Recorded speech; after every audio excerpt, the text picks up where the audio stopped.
Hello, it's a Liko and Horizons, episode 51 review, and I'll be honest, this wasn't the most exciting. It focuses a lot on Liko and Floragato's relationship as they look for Pokemon to do their reports on. It's pretty great, but they're using a map of wild Pokemon that Frida's put together to help with that. In comparison to the action-packed few episodes we've had, the downtime feels a bit jarring, but absolutely necessary. So in regards to Floragato, it's nice seeing her act as a regular cat, going crazy with science swinging about. It's a bit nice of goofiness you don't get from her usually, but I just have to see how she copes with Liko having to focus on Terrapagos and Hatenna as they can't deal with themselves as much. Roy and Dot make their own way as Roy and his Pokemon see Code Watcher and want to write a report on that, while Dot heads back to the camp to work. Meanwhile, Liko has to look after Hatenna as it keeps getting dirty so she can't wash Floragato, or Floragato wants Liko's attention but can't get it as Terrapagos is wandering off, which makes Floragato feel neglected, so it slaps Liko, feels bad and runs back to camp. Basically follows this sort of structure where things happen to make Floragato feel bad, and even though she still tags along with Liko as Liko's found out about Flowerpill from Dot, her interest isn't really there, just playing like yo-yo while Liko looks at Terrapagos.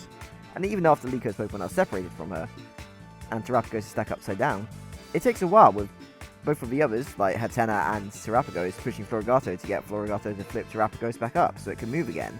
Sure, a bit mean-spirited from her, but you can still see why you care from Floragato as she stops Terrapagos from Pineco potentially exploding, as happened earlier in the episode. Meanwhile, Liko is separated as she fell down a cliff and was stuck at the bottom. A bunch of Toadschools show up and they are trying to deal with some light vines at the top of the cliff. Floragato shows up to save Liko, but Liko can tell that those Toadschools are chill and gets Floragato to back down. They connect with a Toadstool who help Liko and her Pokemon escape, who in turn help the Toadstool get rid of the vines, and this reveals to us that the Toadstool were responsible for flower pillars for wind arrives, and such like made of their flaps or whatever, which Liko's quite happy to see, especially with Floragato there, which was a nice little moment. It's going to be the subject of a report along with a drawing of it, which is nice to see back for Liko as well.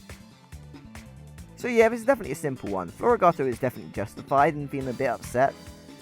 As you know, Liko has points of just ignoring her or blowing her off.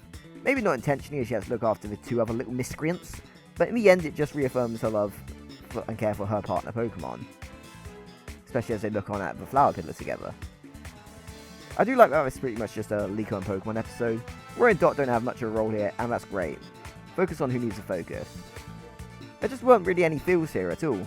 And I think that all the action we've had lately, even before the arc started with the battles against the Explorers and Rayquaza, to the battles with Anne and the gym leaders, a little episode of Breathing Room is what we needed here, and this episode does that just fine.